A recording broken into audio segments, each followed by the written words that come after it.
ప్రపంచ ఆదివాసీ దినోత్సవ వేడుకల్లో వైరా ఎమ్మెల్యే మాలోతు రామదాసు నాయక్ వీరు నాయక్ ఖమ్మం గిరిజన భవన్లో ప్రపంచ ఆదివాసీ దినోత్సవ వేడుకలు గిరిజన సంక్షేమ శాఖ ఉప సంచాలకులు ఫిరంగి ఆధ్వర్యంలో ఘనంగా నిర్వహించారు. కార్యక్రమానికి ముఖ్య అతిథిగా హాజరైన వైరా ఎమ్మెల్యే మాలోతు రామదాసు నాయక్ హాజరయ్యారు. అనంతరం వారు మాట్లాడుతూ గిరిజనులకు ప్రభుత్వం అందిస్తున్న సంక్షేమ పథకాలు సకాలంలో చేరేలా అధికారులు చర్యలు చేపట్టాలని సూచించారు. గిరిజన యువతకు ఉపాధి, ఉద్యోగ అవకాశాలు కల్పించేందుకు ప్రభుత్వం అనేక పథకాలు అమలు చేస్తోందన్నారు. గిరిజన విద్యార్థులు చదువులో రాణించి ఉన్నత స్థాయికి ఎదగాలని ఆకాంక్షించారు.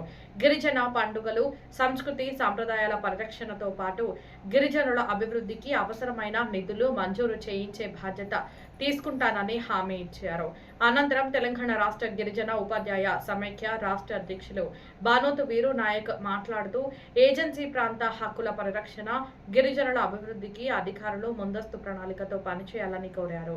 అన్ని గిరిజన తెగలను సమన్వయం చేసుకుంటూ అభివృద్ధి దిశగా ముందుకు తీసుకెళ్లాలని సూచించారు.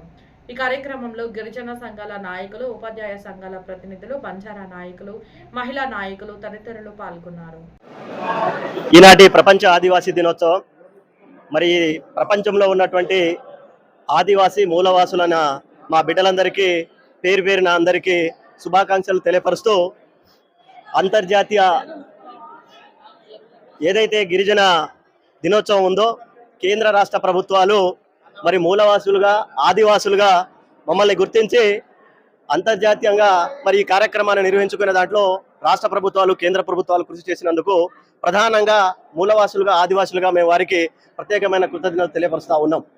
ఈరోజు ఈ ప్రకృతిని, ఈ అడవిని మరి రక్షించేటువంటి ఈ ఆదివాసులు, మూలవాసులు ఈరోజు ప్రకృతిని మరి సమాజానికి గుర్తు చేసిందే. అదేవిధంగా ఈ నిప్పు కావచ్చు, ఈ నీరు కావచ్చు, ఈ విద్యుత్ కావచ్చు, ఈ మూలవాసులే ఈ సమాజానికి అందించిన పరిస్థితి మన అందరికీ తెలిసిందే. అదేవిధంగా ప్రకృతిని కాపాడే దాంట్లో ఆదివాసుల బిడ్డలే ముందు ఉన్నామని చెప్పేసి ఈ ప్రపంచవ్యాప్తంగా దాదాపుగా 90 దేశాల్లో ఉన్నటువంటి ఈ గిరిజనులు, అదేవిధంగా ఈ ఆదివాసులు ఈరోజు ఈ సమాజానికి ఒక మూలవారసులుగా చెప్పుకోవడం మన గర్వకారణంగా ఉంది.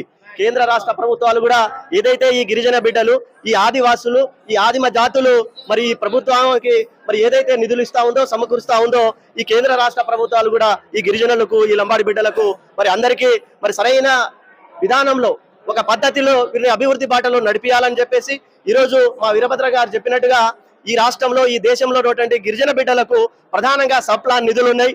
ఈ ప్రాంతాల్లో 2 ప్రాంతాలను, ఒకటి గిరిజన ప్రాంతం అని, మైదాన ప్రాంతం అని, ఏదైతే షెడ్యూల్ ప్రాంతం ఉందో ఆ ప్రాంతాల్లో ఉన్నటువంటి ఐటీడీని మీరు ఈరోజు సమీకరించి ఆ ప్రాంతంలో ఉన్న గిరిజనులకు మీరు ఏ విధంగా అయితే అభివృద్ధి బాటలో నడిపించాలని చెప్పేసి నిధులు ఇస్తా ఉన్నారో, మైదాన ప్రాంతాలలో కూడా ఐటీడీని ఏర్పాటు చేసి ఆ ప్రాంతంలో ఉన్న గిరిజన వాసులకు, మూలవాసులకు, ఆదివాసులకు మీరు అభివృద్ధి బాటలో నడిపించే దాంట్లో మరి వారికి నిధులు కేటాయించి మరి వీరందరికీ కలుపుగోలుగా ఈ ప్రాంతంలో ఏదైతే గిరిజన వాసులు, మూలవాసులు అని మేము చెప్పుకుంటా ఉన్నామో అనేక జాతులు దీంట్లో ఉన్నాయి. వారందరినీ ఐక్యంగా కలుపుకొని కేంద్ర రాష్ట్ర ప్రభుత్వాలు వారికి నిధులు ఇస్తూ మరి అభివృద్ధి బాటలో నడిపించాలని చెప్పేసి మేము Telangana state tribal teacher federation తో పాటు ఈ రోజు ఏదైతే అంతర్జాతీయ మరి ఆదివాసీ దినోత్సవం సందర్భంగా ఈ దేశంలో, ఈ రాష్ట్రంలో ఉన్న అన్ని గిరిజన సంఘాలు ఈరోజు మా వీరభద్రం గారు చెప్పినట్టుగా కలెక్టర్ గారి ఆధ్వర్యంలో ఈ కార్యక్రమం నడుస్తుంది. కాబట్టి మరి వారు కూడా ఈ కార్యక్రమానికి వచ్చి ఉంటే ఆదివాసులుగా, మూలవాసులుగా మమ్మల్ని వారు గౌరవించినట్టుగా ఉండేదని చెప్పేసి తెలియపరుస్తూ మరి ఇకనైనా మిగిలిపోయింది ఏం లేదు.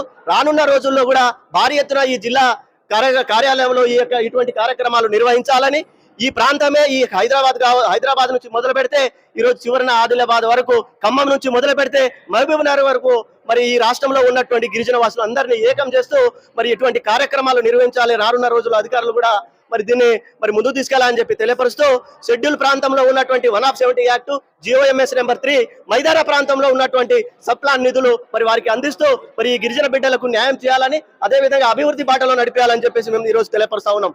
ఆదివాసులుగా, మూలవాసులుగా మాకు ఆ రోజు ఐక్యరాజ్య సమితి 1994లో మరి ట్రైబల్స్ యొక్క అంతర్జాతీయ దినోత్సవాన్ని నిర్వహించాలని చెప్పేసి మమ్మల్ని అందించడం, మరి వారు మమ్మల్ని గుర్తించడం, మరి అందరి తరఫున మీకు ధన్యవాదాలు తెలియపరుస్తూ ఈ కార్యక్రమంతో పాటు రానున్న రోజుల్లో మంచి కార్యక్రమాలు ఆదివాసులను కలుపుకొని అధికారులు పోవాల్సిందిగా కోరుకుంటూ మరి ముగిసుకున్నాను. Thank you.